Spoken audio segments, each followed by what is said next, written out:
안녕하세요. 삼ing의 교회 성도 여러분. 오늘도 하나님께서 우리에게 귀한 하루 허락하셨습니다. 우리가 여전히 신실하시고 선하시고 인자하신 하나님의 성품에 따라 모든 영광을 받기에 합당하신 하나님을 함께 찬미하는 하루 되었으면 좋겠고요.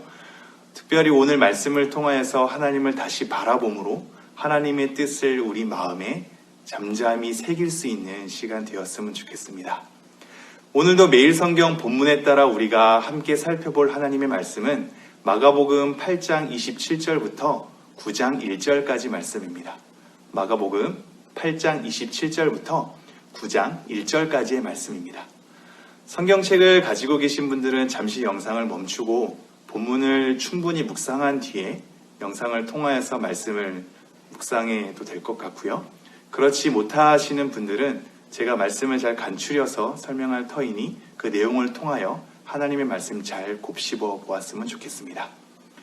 마가복음 8장 27절부터 9장 1절까지의 말씀은 세 가지 사건을 우리에게 알려주고 있습니다. 그 첫 번째 사건이 예수님께서 제자들과 빌립보, 가이사랴 여러 마을에 다니시다가 예수님이 질문을 하지요. 사람들이 나를 누구라 하느냐? 제자들은 사람들이 예수님을 세례 요한이라고 하기도 하고 어떤 이는 엘리야라 하기도 하고 어떤 이는 선지자 중에 한 명이라고 하기도 함을 보고하게 됩니다. 그러자 예수님은 너희는 나를 누구라 하느냐라고 묻지요.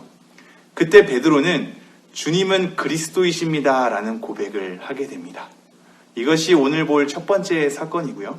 두 번째 사건은 예수님께서 제자들에게 비로소 예수님의 십자가의 삶을 드러내어 가르치는 것으로 시작됩니다. 예수님이 고난을 받으시게 되고 죽임을 당하시게 되고 후에 부활할 것에 대한 십자가의 삶을 가르치신 거지요. 그러자 베드로는 예수님을 붙잡고 항변을 하게 됩니다. 하지만 예수님은 그렇게 항변하는 베드로를 꾸짖으면서 사탄아, 내 뒤로 물러가라. 너가 하나님의 일을 생각하지 않고 사람의 일을 생각한다. 라고 말씀하신 사건입니다.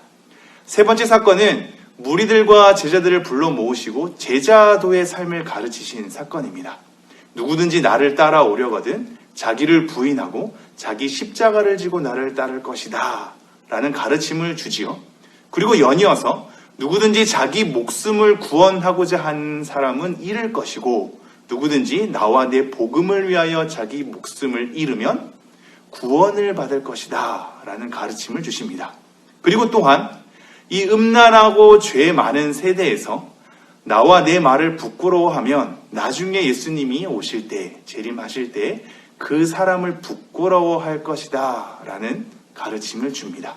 그리고 마지막으로 이 사람들 중에 죽기 전에 하나님의 나라가 예수님을 통하여 권능으로 임하는 것을 볼 자들도 있다 라는 것으로 오늘 본문은 마치게 됩니다. 오늘 우리가 이 세 가지 사건을 토대로 하나님의 말씀을 깊게 묵상해 봤으면 좋겠는데요. 첫 번째 사건으로 돌아가서 예수님께서 제자들과 함께 빌립보 가이사랴 또는 가이사랴 빌립보의 여러 마을로 다니시다가 예수님이 질문을 하는 겁니다. 사람들이 나를 누구라 하느냐? 제자들은 사람들이 예수님을 어떻게 바라보고 있고 어떻게 생각하고 있고 어떻게 믿고 고백하고 있는지를 보고하지요. 어떤 이는 세례 요한으로, 어떤 이는 엘리야로, 어떤 이는 선지자 중에 한 명으로 예수님을 바라보았던 겁니다.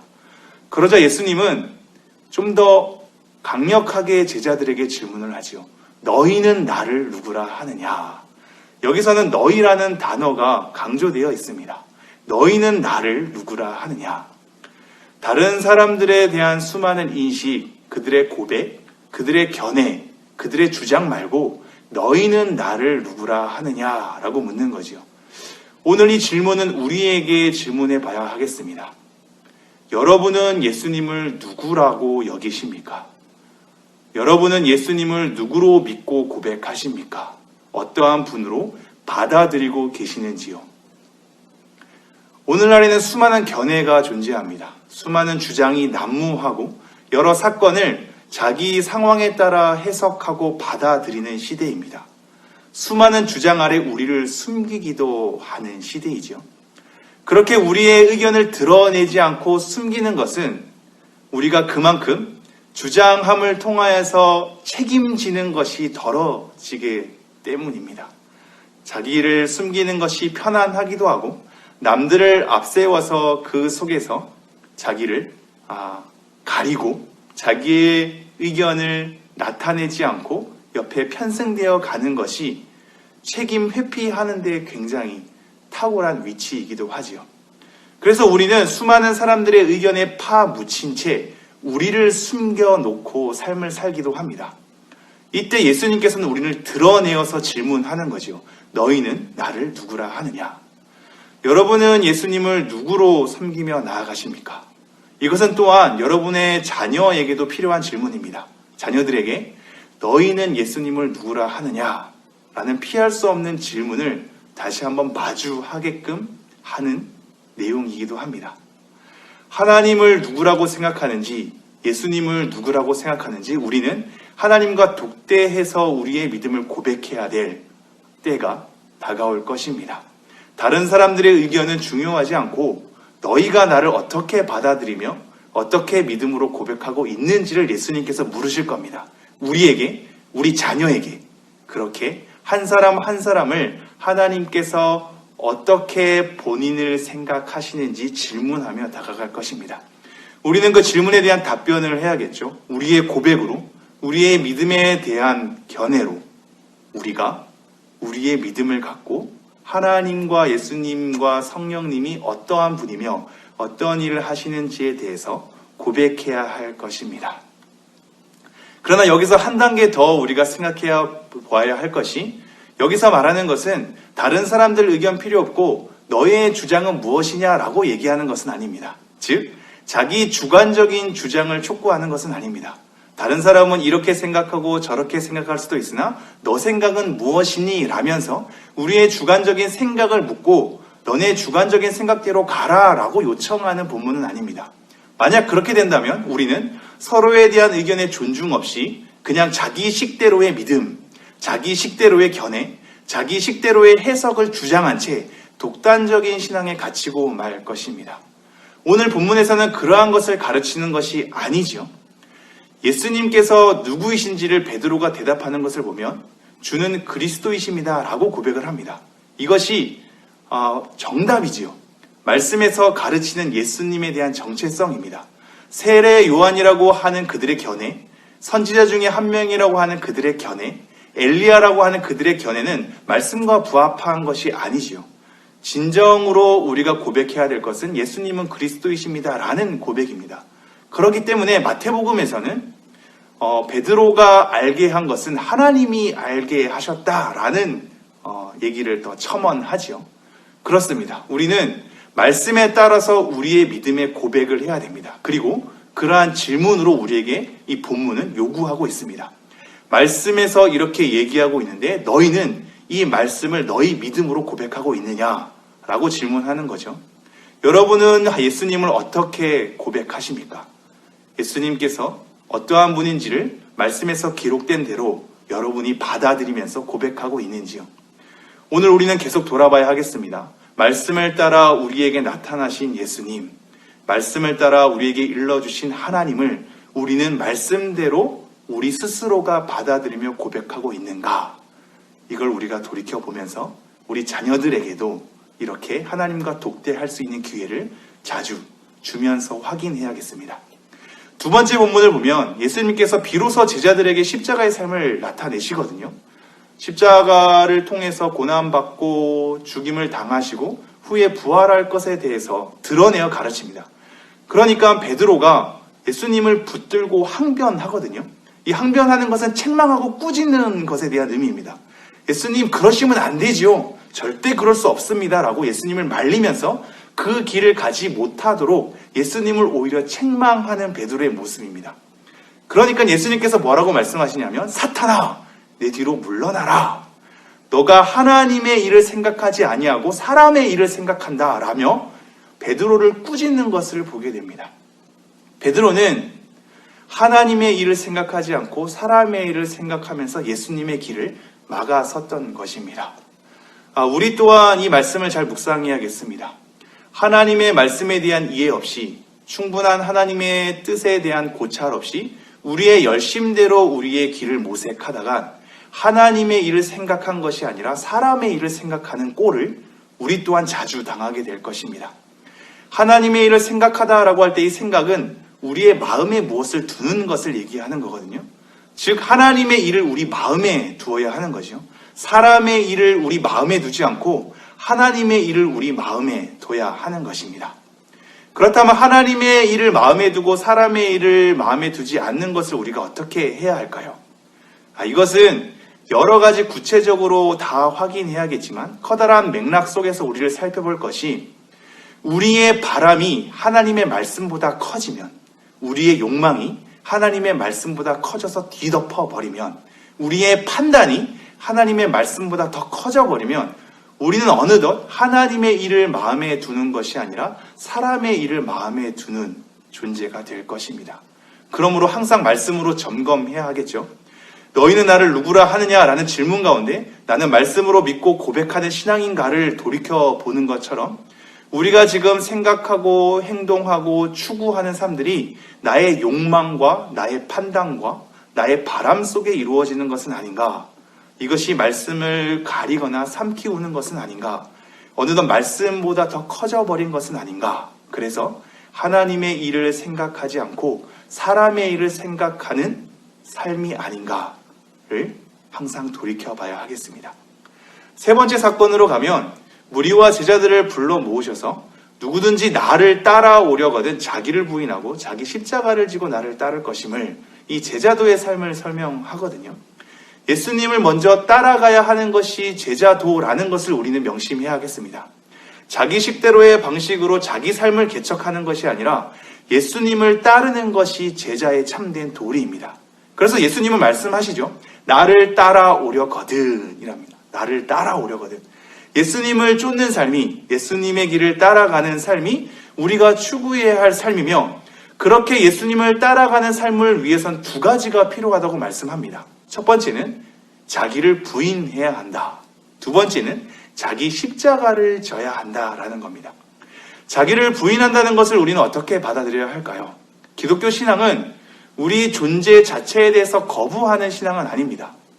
자기를 다 잃어버리고 자기 존재를 다 묻어버리고 무화경 속에 들어가서 하나님을 쫓는 것을 의미하지 않습니다.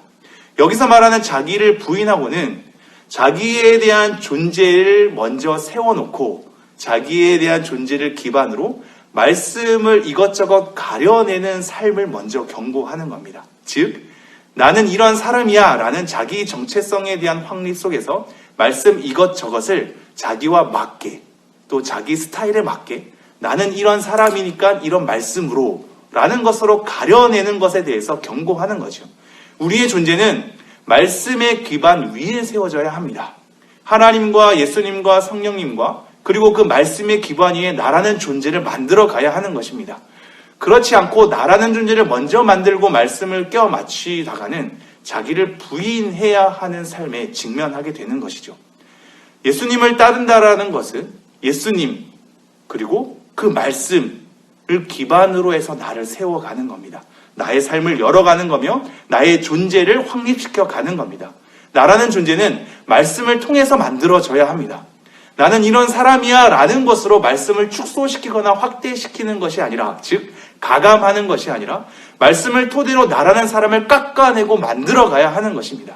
그렇지 않은 길은 자기를 주장하는 것이며 자기 주장에 따라 그 말씀을 가려내고 십자가의 길을 가려내는 결과에 이르게 될 것입니다. 우리는 먼저 자기를 부인해야 하겠습니다.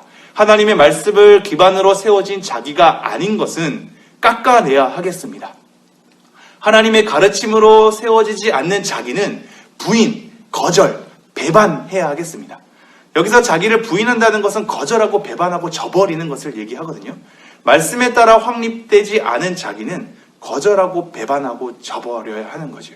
그래서 우리의 세속적 가치를 즐기는 우리 자아 또한 말씀을 통해서 자꾸 걷어내져야 할 것입니다. 이렇게 자기를 부인하고 자기 십자가를 지고 예수님을 쫓을 것을 얘기합니다. 자기 십자가란 무엇일까요? 이것이 굉장히 커다랗게 던져지고 있는데요. 자기라고 할 때 이 자기는 그에게 속한입니다. 즉 자기에게 속한 십자가를 얘기하는 겁니다. 십자가라는 삶 자체는 예수님을 통해서 우리가 알 수 있듯이 그 사명을 완수하기 위하여서 희생을 감수하게 되는 길을 얘기하거든요. 그러므로 자기 십자가는 나에게 속한 십자가, 그리고 그 십자가는 죽음에 대한 희생을 감수하면서 내가 감당해야 될 사명, 나의 삶, 나의 부르심을 의미하는 겁니다. 그러므로 자기 십자가를 진다는 건 나만을 부르신 하나님의 부르심과 그 소명과 사명에 따라서 희생과 죽음을 감수하고라도 그 길을 걸어야 하는 것, 그것을 짊어지고 예수님을 쫓을 것을 얘기를 하고 있습니다. 다시 한번 정리하면 예수님을 따라가는 삶은 말씀의 기반 위에 자기를 세워가는, 그래서 말씀의 기반 위에 세워지지 않는 자기를 깎아내고 부인하고 거절하는 삶이 필요하며, 또한 나만이 지니고 있는 사명을 희생을 감수하고라도 그것을 짊어지고 가는 삶, 그리고 이렇게 예수님을 따라가는 삶을 얘기합니다. 우리가 한 가지를 더 살펴보면 누구든지 자기 목숨을 구원하고자 하면 잃을 것이요, 누구든지 나와 복음을 위하여 자기 목숨을 잃으면 구원하리라 하는 역설을 보게 되거든요. 우리가 무언가의 유익을 얻고 무언가를 추구하고 내 목숨을 살아내는 것을 목적으로 하나님을 섬기고 다가오는 것에 대해서 경고하고 있습니다. 목숨을 얻고자 하면 오히려 구원받지 못하는, 잃어버리는, 하지만 예수님과 복음을 위하여서 우리의 목숨을 잃으면 오히려 구원받는 것에 대한 역설을 우리에게 얘기하고 있죠. 예수님과 복음을 위해서 우리의 목숨을 잃어버리는, 즉 우리의 목적과 추구하는 것은 예수님과 복음이고, 그것을 위해서 오히려 우리 자신을 희생하는 삶을 살아야 구원을 얻을 것이다 라는 가르침을 주고 있죠. 또한 덧붙여서 누구든지 음란하고 죄 많은 세대에서 나와 내 말을 부끄러워하면 나중에 예수님께서 재림하여 오실 때 그를 부끄러워한다 라고 우리에게 얘기하고 있습니다. 이 말씀은 우리가 한 가지 좀 강조해야 할 것인데요. 나와 내 복음을 위하여, 또는 나와 내 말을 부끄러워하면 이라고 강조가 되어 있죠. 이것은 다른 복음서에서는 나타나지 않는데요. 특히 나와 복음을 위하여라는 단어는 이 마가복음에만 등장합니다. 나와 내 말을 부끄러워하면 이란 것은 누가복음에도 등장하긴 하지만, 지금 우리가 여기서 한 가지 살펴봐야 할 것은 예수님의 존재 자체가 복음과 예수님의 가르침, 이 말과 뗄 수 없는 관계인 겁니다. 하나님을 섬긴다는 것, 예수님을 따라간다는 것은 예수님이 우리에게 허락하신 복음과 그 가르침이랑 뗄 수 없는 연결 속에 있는 겁니다. 하나님을 사랑하는 자는 추상적이지 않고 그 계명을 지키는 자라고 우리에게 일러주고 있듯이, 예수님을 따라가는 삶은 예수님의 복음과 뗄 수 없고 예수님의 가르침과 뗄 수 없는 겁니다. 나와 내 복음을 위하여, 나와 내 말을 부끄러워하지 않는 것, 이것이 연결되어 있습니다. 여러분은 예수님을 누구라고 생각하고 있고 하나님의 일을 여러분의 마음에 두고 있는지를 질문하면서, 나는 예수님을 따라간다는 것이 예수님의 가르침과 그 복음에 연결되어 있는가, 뗄 수 없는 불과 분리의 관계 속에서 우리의 신앙이 이어지고 있는가를 우리는 돌아봐야 하겠습니다. 여러분, 오늘 말씀을 통하여서 여러분의 제자된 삶을 돌이켜 보십시오. 내가 하나님을 누구로 고백하며 믿고 받아들이고 있는지, 또한 나는 하나님의 일을 내 마음에 두고 있는지, 또한 나는 예수님을 따라가기 위해서 나를 부인하는 삶, 그리고 나의 십자가를 지는 삶으로 예수님을 따라가고 있는지, 그리고 그러한 예수님은 예수님께서 가르치신 복음과 예수님의 가르친 말과 나는 함께 예수님을 바라보면서 따라가고 있는지를 우리는 함께 헤아려 봐야 하겠습니다. 여러분이 참된 제자가 되길 원하고 매일마다 깎여진 삶으로서 예수님의 길을 쫓아가고 사모하는 여러분이 되기를 간절히 바라면서 이 하루 하나님의 은혜 가운데 잘 살아내었으면 좋겠습니다. 이후에 찬양이 흘러나올 때 이 교회와 자기 가족과 자기 신앙과 이 나라를 위해서 기도해 주셨으면 좋겠습니다. 기도하겠습니다.